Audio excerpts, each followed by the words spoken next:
Primera Plana. Carlos Herranz. Bienvenidos en Primera Plana, un programa de Radio Francia Internacional y de France 24. Esta semana para hablar de Rusia, con 20 años que se cumplen ahora desde la llegada de Putin al poder. Para ello me acompañan en esta mesa tres invitados. Luis Rivas, que es el ex corresponsal en Moscú de Televisión Española. Bienvenido, Luis. Gracias. Nos acompaña también Philippe Siguel, editor de la agencia France Press. Bienvenido. Hola, gracias por la invitación. Y nos acompaña también Olivier Urrutia, director general del Observatorio Europeo de Think Tanks. Bienvenido, Olivier. Hola, buenos días. Y desde Moscú, nuestro corresponsal, Xavier Colas. Xavier, buenos días. Hola, buenos días. El músculo ruso hacia afuera y la erosión de Putin dentro. Hoy, dos caras de Rusia en Primera Plana. Bueno, pues Vladimir Putin acaba de cumplir 20 años desde su llegada al poder. Estas 2 décadas han servido para estabilizar a Rusia, pero no para democratizarla. La idea de una gran Rusia con influencia internacional se ha ido consolidando con Putin en el poder. Eso sí, han aparecido señales de descontento social y de erosión del putinismo. Las hemos visto últimamente con la represión de los manifestantes que expresaban su apoyo a los candidatos independientes en las elecciones municipales a la alcaldía de Moscú. Hoy nos preguntamos si es posible un cambio democrático en el corto plazo en Rusia, pero también qué papel juega Rusia en el plano internacional, cómo la ha consolidado Vladimir Putin. Repasemos antes algunas de las portadas que nos deja la prensa. Por ejemplo, Time, el plan secreto ruso, cómo Putin quiere influir en una red creciente de estados. The Economist plantea una icónica portada con un panda chino que abraza a un osito polar ruso bajo el titular «Hermanos de armas, la nueva gran alianza consolidada», si lo recuerdan, en el último lustro a partir de la guerra de Ucrania. Jonah Frick titula Rusa Frick, la reconquista rusa en el continente africano o cómo Putin ha ido extendiendo sus tentáculos por varios países. Bueno, primera pregunta, rápidamente os quiero preguntar a los tres lo mismo. ¿Qué peso e influencia tiene la Rusia actual 20 años después de la llegada de Putin al poder en el mundo? Luis. Si se compara la Rusia con hace 20 años, es cierto que Vladimir Putin ha puesto a Rusia otra vez en el escenario internacional y Rusia juega un papel también fundamental en la política internacional en la mayoría de las regiones que digamos que en disputa. Philippe. Sí, concuerdo totalmente. Hace 20 años, Putin apareció durante la caída de la Unión Soviética y ahora se debe reconocerle que ha logrado su apuesto de darle su grandeza, entre comillas, a Rusia, pues de hecho tiene una gran influencia en el Medio Oriente. En Estados Unidos logró sembrar la discordia, en Europa también, con la OTAN están siguiendo un juego muy inteligente, está presente en América Latina, en China. Quiero decir, sí, su influencia ha crecido bastante. ¿Olivier coincide con esa influencia creciente? Sí, totalmente. Iba a decir que Putin está adoptando una política exterior crecientemente ofensiva, agresiva a veces, y es un gran jugador de ajedrez en cuanto a política exterior. Ese músculo exterior de Rusia, sin embargo, contrasta con esos movimientos, esos brotes de descontento que surgen en el interior con la popularidad de Putin, además, bajando. Nos vamos a ir hasta Moscú para calibrar la potencia del descontento social interno y de esas señales de las que estamos hablando con nuestro corresponsal Xavier Colas. 20 años de Putin, Xavier, ¿hay señas de descontento social lo suficientemente notables como para que el Kremlin esté asustado?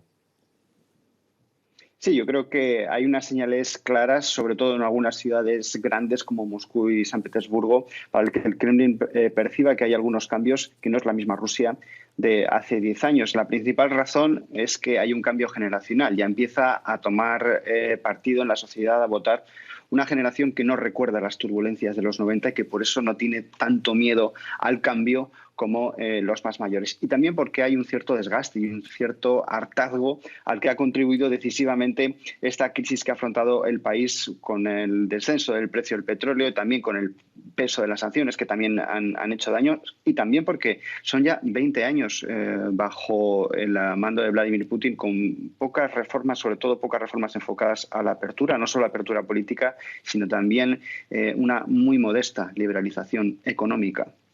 Sí, lo cierto, Xavier, es que las manipulaciones y el intento de restringir candidatos a unas elecciones ya se dieron en el pasado. ¿Cuál es la particularidad de estas protestas en concreto? ¿Las de ahora van más allá? ¿Han politizado quizá a más sectores?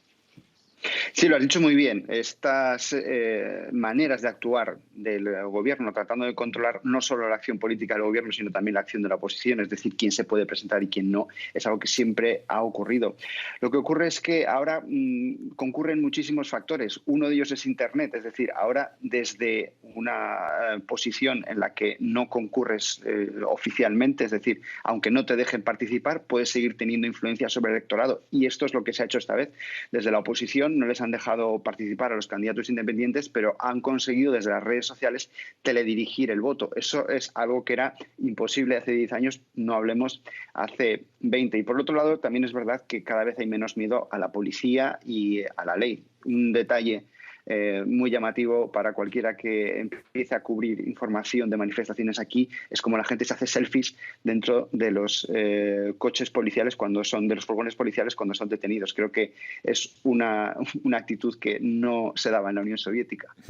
Una actitud que quizá Luis Rivas, que fue ex corresponsal en Moscú, no veía en sus tiempos allí en Rusia. ¿Estos son síntomas de que algo está cambiando? Bueno, yo tengo que decir que en la época de la perestroika, digamos que la libertad era mucho mayor que la que hay ahora, en el sentido de que la caída de la Unión Soviética y la acción de Gorbachev en la apertura hizo salir a las calles, a movilizar en las calles a mucha más gente de la que se ve ahora y digamos que ahora mismo la situación es bastante distinta en el sentido de que si antes era la explosión de la libertad, ahora mismo, no se puede hablar de una oposición organizada, no se puede hablar de, por ejemplo, por decir un ejemplo, vemos a Navalny siempre como una especie de líder de la oposición rusa, pero Navalny no tiene un partido detrás, tiene una organización que lucha contra la corrupción, pero no tiene una estructura política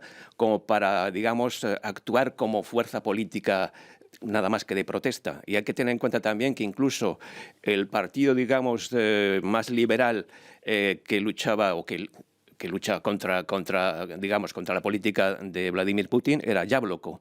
Y Navalny fue expulsado de Yabloko incluso, ¿no? Pero vamos, él tiene ese poder, digamos, de la imagen, pero no representa una oposición organizada ni un partido político. La oposición, digamos, tolerada está en el Parlamento sobre el Partido Comunista y el partido de Zhirinovsky, el liberal democrático, pero le falta a Rusia la organización de la oposición. Dos caras de Rusia, la interna y la externa. En la externa, en varias ocasiones, Putin ha llegado a decir que el liderazgo occidental del mundo había llegado a su fin. ¿Qué visión tiene Putin del juego de fuerzas internacional, Philip? Creo que, como decía mi colega, es un jugador de ajedrez, o tal vez podríamos decir un jugador de carambola, porque siempre su estrategia es un juego a varias bandas. Y él logra hacerse imprescindible con sus aliados, o sea, que sus aliados lo necesiten. Él salvó a Bashar al-Assad en Siria, es un aliado incontornable para Irán, para China también, entonces yo creo que es muy fuerte en eso, y su idea es de conservar una influencia en la mayor parte de las regiones del mundo en realidad, y contra a Estados Unidos. De una cierta manera es como una otra versión de la Guerra Fría, pero de manera mucho más sutil, mucho más variadas. Y en este escenario, Macron, justo antes del G7 en Biarritz, lo vimos hace unas pocas semanas, se reunió con Putin para acercarle a la órbita europea. ¿Vamos a asistir por fin a este deshielo tras un lustro marcado por la guerra de Ucrania que distanció a Europa de Rusia? Olivier. No lo sé, porque es algo que no se puede determinar ahora mismo, ¿no? Es algo que sí que se habla, se comenta. Es decir, que en Francia pasa más o menos lo que está pasando en Europa, es decir, digamos, determinados dirigentes políticos que están o estarían a favor de un acercamiento con Rusia como, digamos, yo digo, aliado, ¿no? de principio para salir también de la órbita de influencia de Estados Unidos, que muchas veces se denuncia también. y otros que hasta el momento estaban, digamos, en el poder, que estaban bastante en contra de un acercamiento con Rusia. Las relaciones con Rusia son entre Europa y Rusia y Francia y Rusia desde hace tiempo bastante distantes, frías. Hay mucha desconfianza y los intentos, lo que comentaba Luis antes, de destabilización, de injerencia de Rusia en Europa, en Francia, en España, en los momentos de elecciones, por ejemplo, eso genera mucha desconfianza aquí. Entonces, es algo que se está comentando. Lo que yo he escuchado hablar es que hasta el momento en el Quai d'Orsay, en el Ministerio de Asuntos Exteriores francés, primaba la visión neoconservadora francesa más afín a Estados Unidos que a Rusia. Y en todo este juego de política exterior, ¿qué papel hay que atribuirle a su artífice, al ministro de Asuntos Exteriores ruso, a Sergei Lavrov? Bueno, Lavrov es digamos, de la escuela diplomática tradicional rusa. Él ha hecho todos los estudios y ha estudiado en todas las escuelas diplomáticas de Rusia a la antigua. Es verdad también que su capacidad de maniobra es limitada, porque el que lleva las riendas en el fondo es Vladimir Putin. Pero hay que tener en cuenta que él, primero, está de acuerdo, solo ha habido una vez que tuvo una pequeña diferencia con Putin, pero digamos que él está haciendo, como fue otro de sus antecesores, Evgeny Primakov, está llevando, digamos, la diplomacia rusa con una maestría, si se puede decir, entre comillas, que responde primero a su capacidad y después a su experiencia en la ONU, experiencia como embajador y experiencia en todas las crisis que ha vivido internacionales y enfrentamientos también internacionales diplomáticos entre Rusia y, digamos, el mundo occidental en estos últimos 20 años también. 20 años de Putin en el poder. ¿Las relaciones con América Latina cómo han sido? ¿Cómo las podemos calificar, Filip? Bueno, el estrecho entre Rusia y América Latina es todavía muy fuerte. Rusia ha hecho muchas inversiones en Venezuela, por ejemplo. Pero es claro que cambian las cosas, ha cambiado. O sea, Rusia no puede subvencionar a Cuba, no puede subvencionar a Venezuela, pero queda muy presente en esos países. Y, por ejemplo, se sabe que Rusia fue una de las razones del fracaso del golpe que hubo en Caracas hace unos meses y permitió a Maduro de mantenerse en el poder. Entonces, sí, yo creo que los estrechos son todavía muy fuertes. Vamos a hacer una pequeña pausa para despedir en este punto a los telespectadores de France 24. Nosotros continuamos en unos instantes hablando de esas dos caras de Rusia, 20 años de Putin en el poder, aquí en Primera Plana. RFI, la selección del mes. J'ai garé la Benz. Loco. Les gosses sont avertis. Elle est belle, elle est sexy. Et sa vie, on fait une cheat. J'ai garé la Benz. Les gosses sont avertis. Maintenant jamais. Catastrophe.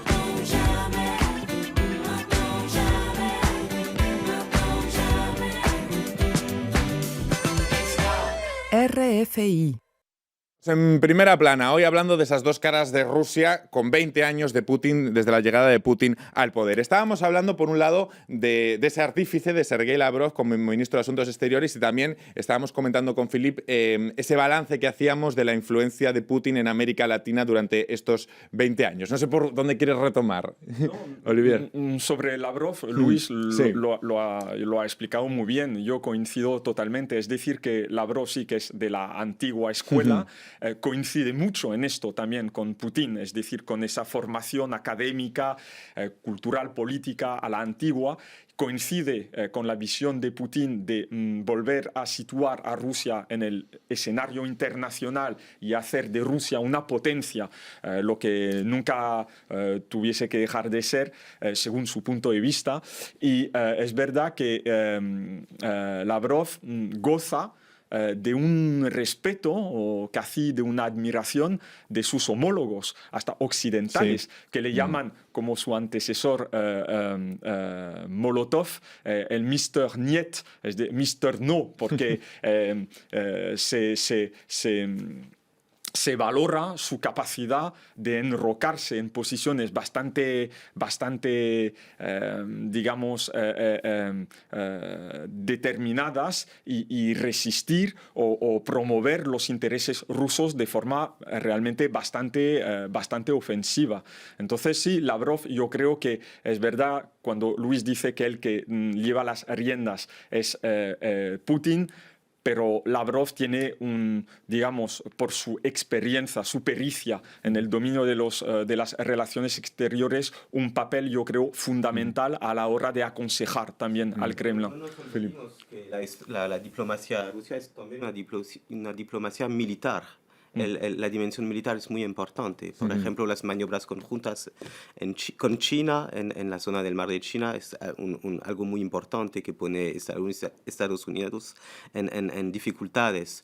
O obviamente el apoyo militar en Siria, que cambió completamente la situación. También la relación con Turquía. Turquía necesita a Rusia en Siria justamente por esa zona de Idlib donde hay esas milicias kurdas, y en cambio Rusia consiguió vender esos sistemas de defensa antiaéreos de última generación, S-400, que eso sembró la discordia entre Turquía y la OTAN, y eso también es un éxito para Putin. Entonces la diplomacia es militar también, no solo diplomacia stricto sensu. Un apunte, Luis. Yo creo que también que la labor, digamos, de la política, la diplomacia rusa en estos últimos años ha sido recuperar un poco su papel en zonas de influencia que ya tenía. Es decir, son zonas de influencia que ya tenía que recuperar ese papel. Hablamos de Oriente Medio en Siria, hablamos de Egipto, y quería decir también que no es tanto en América Latina, porque hay una ruptura, digamos, en la política hacia América Latina. Cuando Gorbachev va a visitar a Fidel Castro, y Fidel Castro le dice que ya la perestroika ya la han hecho, cuando supone el fin de las subvenciones soviéticas y supone la gran crisis de Cuba, supone también la crisis también para toda América Latina, desde un punto de vista que la Unión Soviética ya no puede apoyar tanto, ni siquiera ideológicamente, a esos países porque tiene otras preocupaciones. Y en estos últimos años también de Putin, el interés y la política hacia América Latina, digamos que está en un segundo plano, porque hay otro interés que es mucho más cercano, como sabemos, a Rusia. Y esto se ve también en las pocas visitas que ha hecho también Vladimir Putin a América Latina. La última fue en 2014, estuvo en Brasil, estuvo en Argentina, estuvo en Cuba también. En Brasil y en Argentina han cambiado los gobiernos que él visitó, pero tampoco supone nada extraño, porque ya no es una política ideologizada. Digamos, antes era el Partido Comunista y una política de ideología, de apoyo a las fuerzas de izquierda, el apoyo a los partidos comunistas. Ahora es más bien una cuestión financiera, económica para ellos, y de cierta geoestrategia de influencia de cara a Estados Unidos. Quiero decir, la influencia de Rusia ya no es tanta en América Latina, tanto como para oponerse a Estados Unidos, como para decir, si Estados Unidos me molesta alrededor de mis fronteras, yo también puedo tener una capacidad de molestia allí, por ejemplo, poniendo en marcha otra vez el centro de escucha de Lourdes en Cuba para espiar a Estados Unidos. ¿Algo más que diseñar? Sí, Philippe hablaba en realidad de soft power y hard power, lo que hace Estados Unidos desde hace siempre, es decir, apoyar tu capacidad de influencia diplomática y cultural y política sobre tu capacidad militar. En realidad, de esto estamos hablando con Rusia, y es lo que hace Putin. En cuanto digamos, a lo que estaba explicando Luis, yo lo veo así también. Es decir, que es verdad que por motivos de capacidades económicas de América Latina y también de Rusia, por también motivos de, digamos, conflictos más cercanos a Rusia, como Georgia, como Ucrania, América Latina ha pasado a un segundo plano. Aún así, es verdad que Putin, según mi punto de vista, lleva una especie de, yo lo llamo de guerra, de desgaste. Es decir, que él lo que quiere promover es un mundo multipolar donde va a limitar el peso de Estados Unidos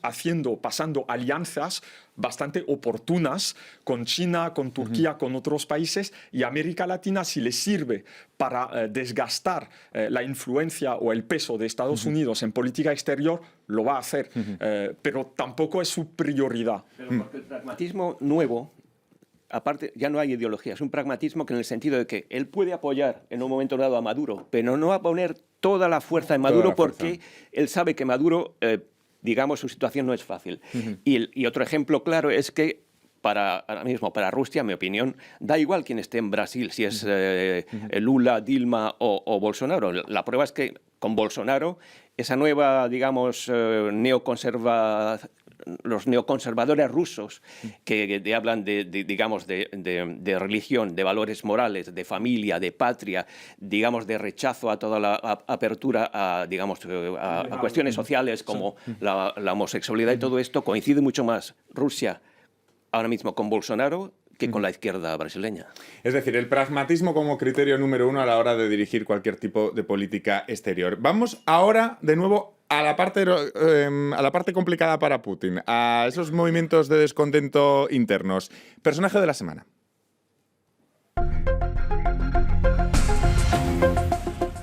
El actor ruso Pavel Ustinov, de 24 años, insiste en su inocencia y mantiene que no participó en la manifestación del pasado 3 de agosto, no autorizada, y que estaba esperando a un amigo. Un vídeo muestra cómo es tirado al suelo y golpeado por un grupo de media docena de policías antidisturbios.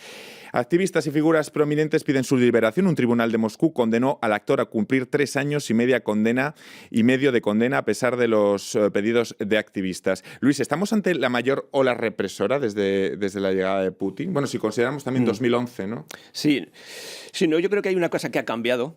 Es que en el caso de Pavel Ustinov, por ejemplo, no es solamente la oposición habitual la que pide que se le libere.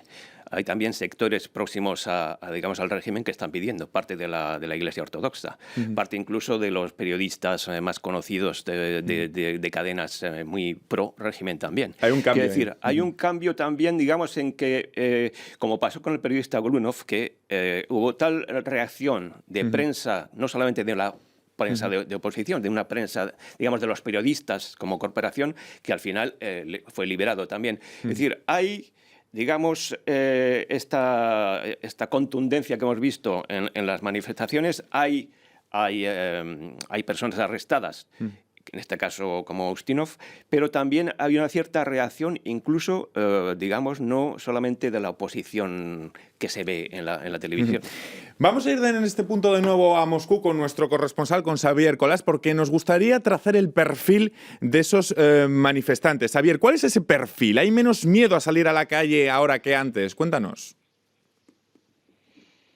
Sí, hay menos miedo, y una de las paradojas que se dan aquí es que precisamente la gente que se ha alzado de una manera más decisiva contra Rusia Unida, por ejemplo, en estas últimas elecciones locales que hemos vivido este mes aquí en muchas regiones rusas, pero con la mirada especialmente puesta en Moscú, precisamente donde ha habido más respuesta a Rusia Unida, al gobierno, donde ha habido más hartazgo, es precisamente donde viven más, digamos, privilegiados por el régimen de Putin.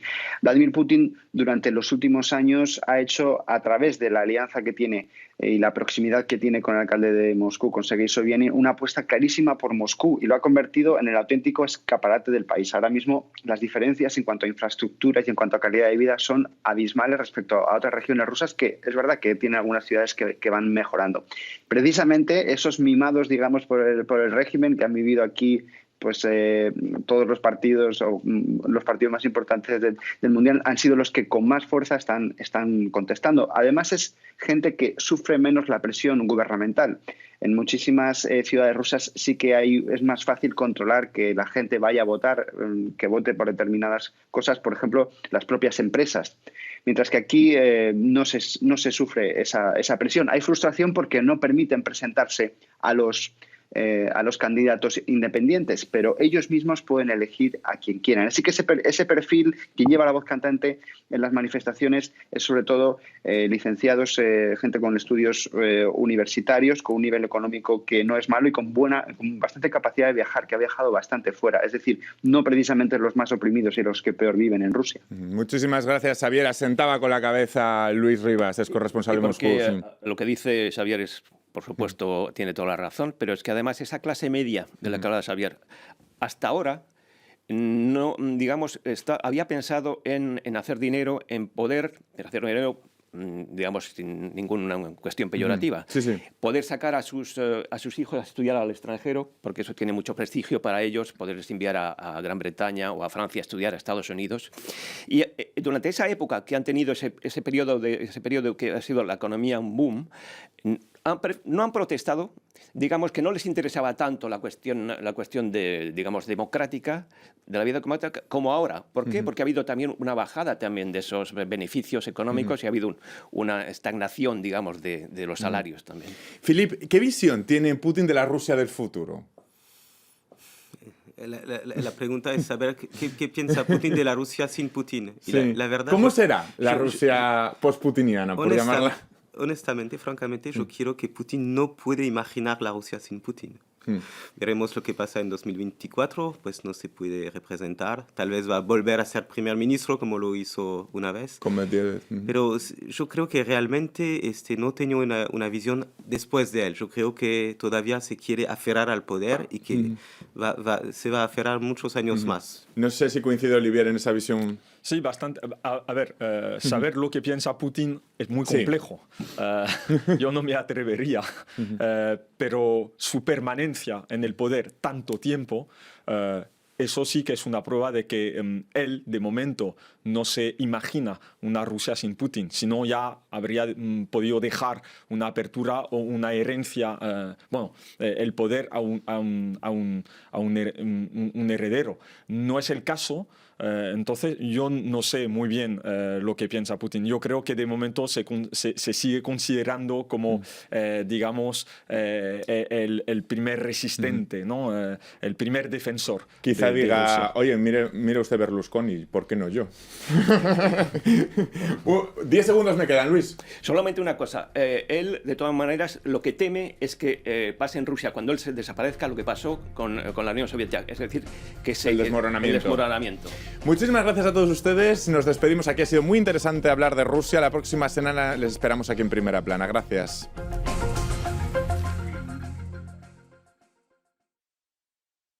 RFI